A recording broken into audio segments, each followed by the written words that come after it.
Hello and welcome to another one of those glorious days where I have a look at the latest Tinto talks and see what all of the changes that have been made to the game are what is coming. And today, of course, is the second of four of the feedback dev diary posts where essentially we're looking back at things that we've already seen and seeing how they've changed based on your feedback. So last week's dev diary was, S tier, 10 out of 10, no notes, and hopefully today we're going to get something along those lines as well, because yeah, last week was great.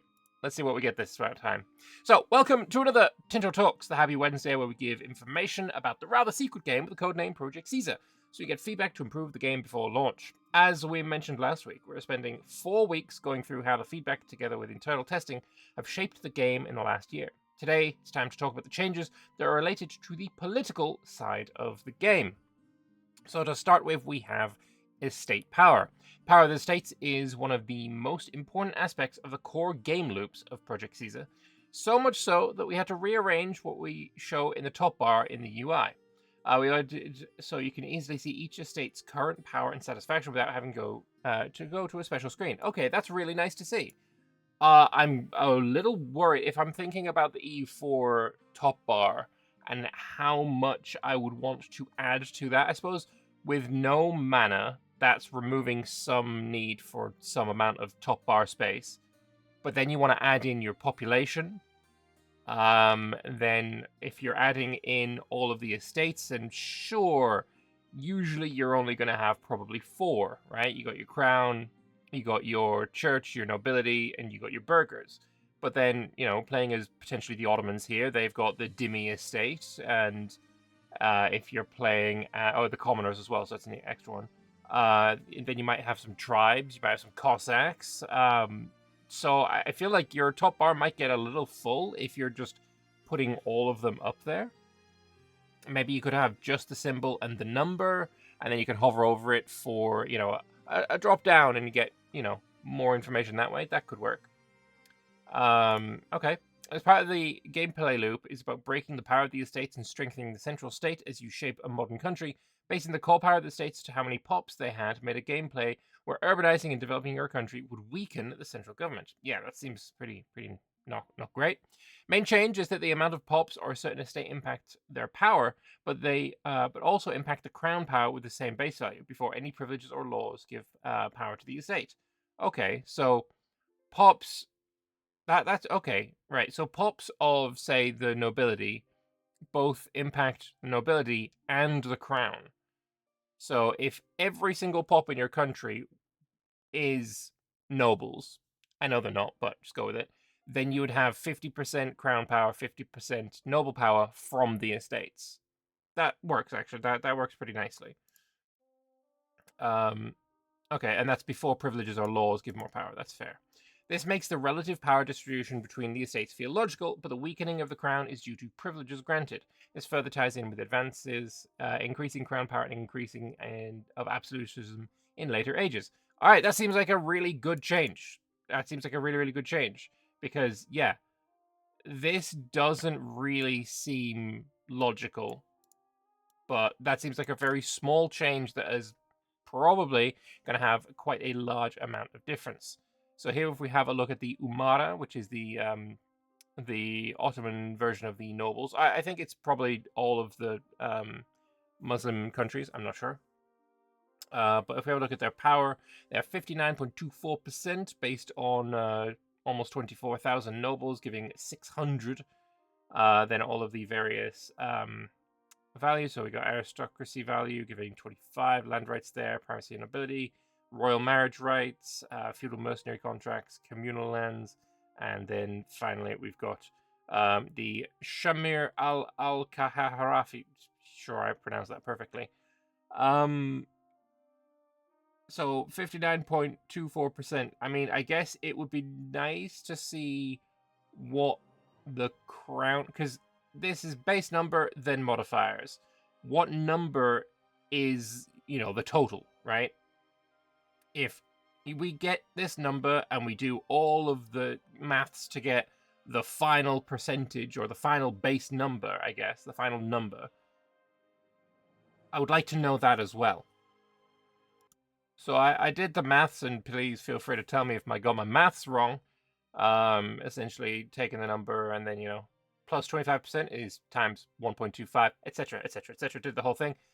So the final number comes out to almost 8,000. If almost 8,000 is 59%, the total is I didn't do the extra math. But whatever. Times this by like 40% or whatever. Or 160%. I don't fucking know. Math is not my strong suit. But essentially, I'd like to see what this number is somewhere on here. I'd also like to see what 100% would be somewhere on here. Maybe somewhere on the previous screen or something like that. Because that would be pretty useful information to have. Because otherwise, these numbers, they kind of don't really mean anything. It also might be, additive. So that would be different maths entirely. So, for example, we got 25 plus 50 plus 100 plus 50 plus 100 minus 5 plus 25. So 345. So times that by 598.77. It's probably not additive. Yeah, I think it's probably the first one. But either way, again, maths is not my strong suit. It would be nice to see those numbers somewhere. It's just a cost of a few hundreds of stability to remove all the privileges, and maybe not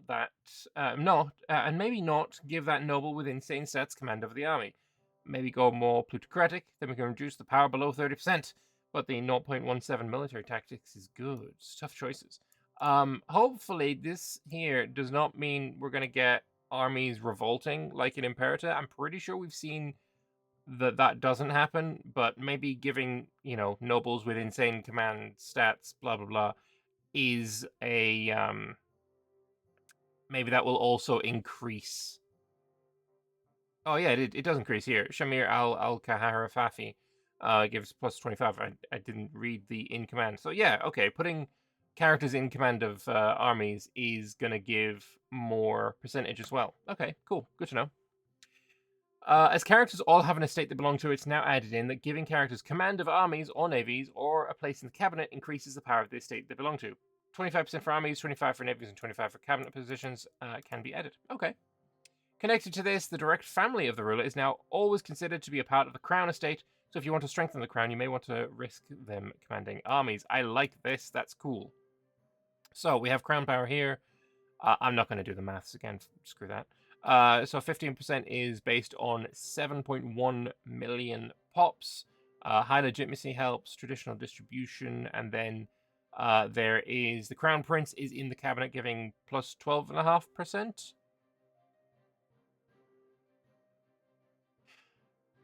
I guess you can add 2 to the family to get the maximum of 25. That could be it. Anyway. And then because you're below 25%, you're getting pretty nasty modifiers, which you definitely don't be wanting.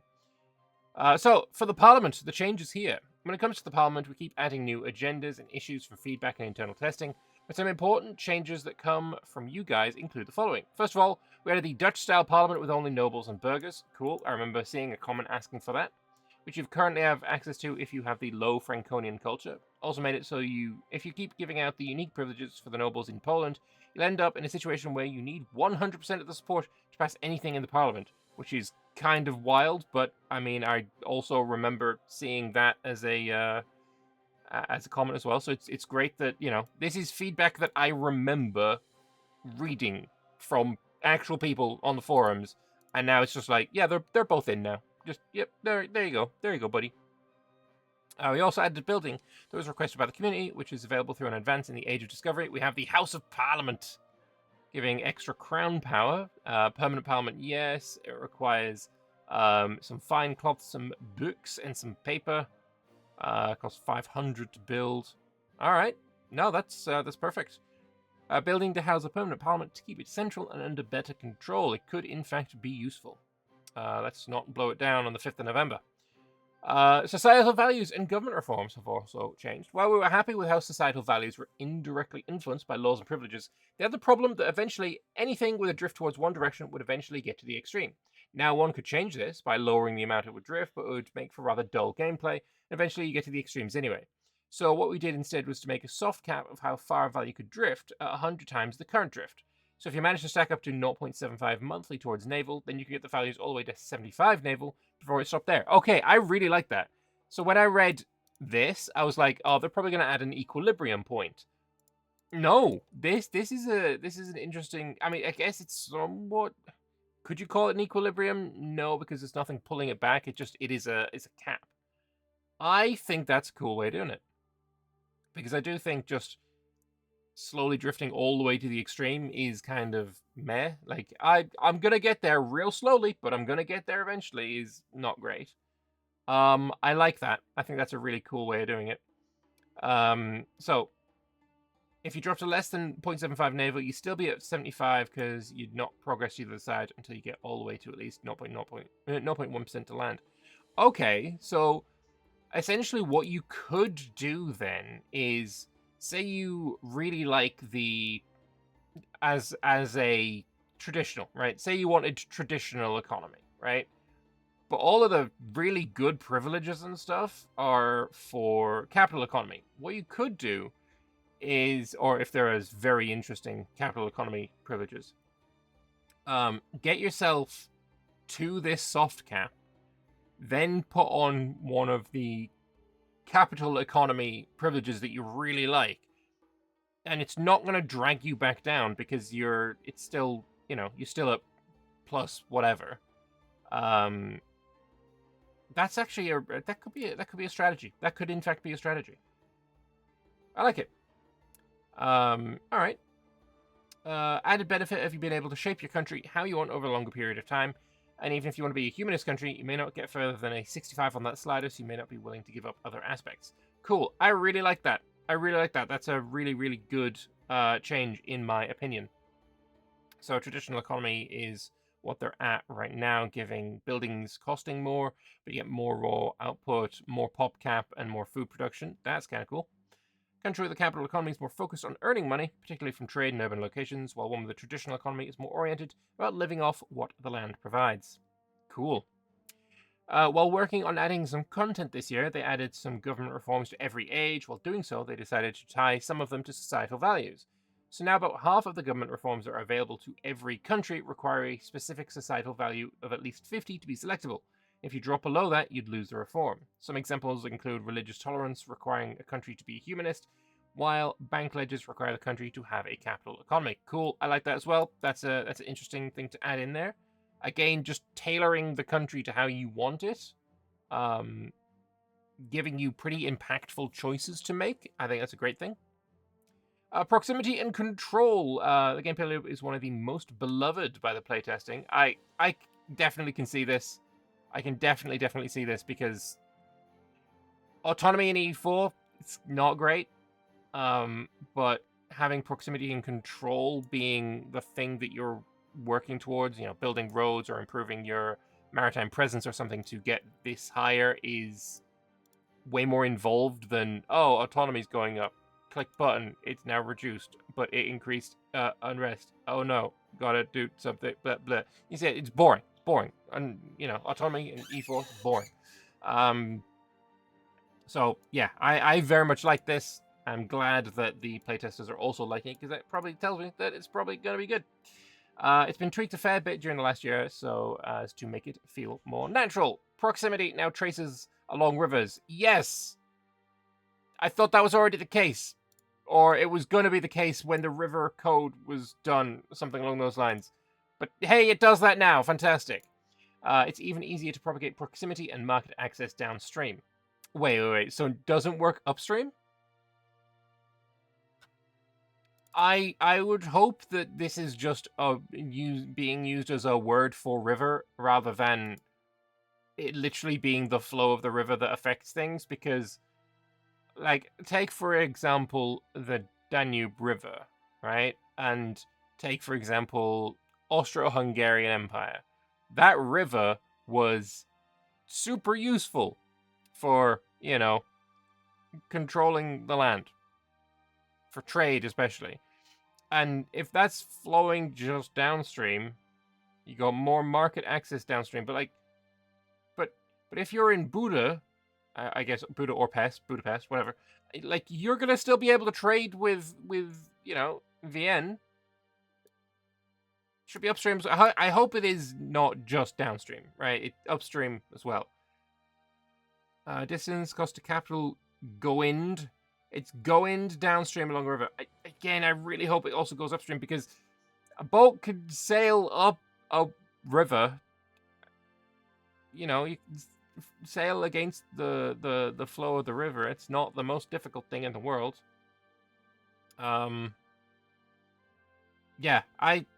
even if it was like just it should help. It shouldn't be like maybe as good or as fast, but it should still be there because I would rather, sail and boat up a river than walk alongside it along the roads. You're still going to get there faster. You're going to be able to transport more goods. You're going to be able to have a safer time. Hopefully the downstream part is not. Yeah.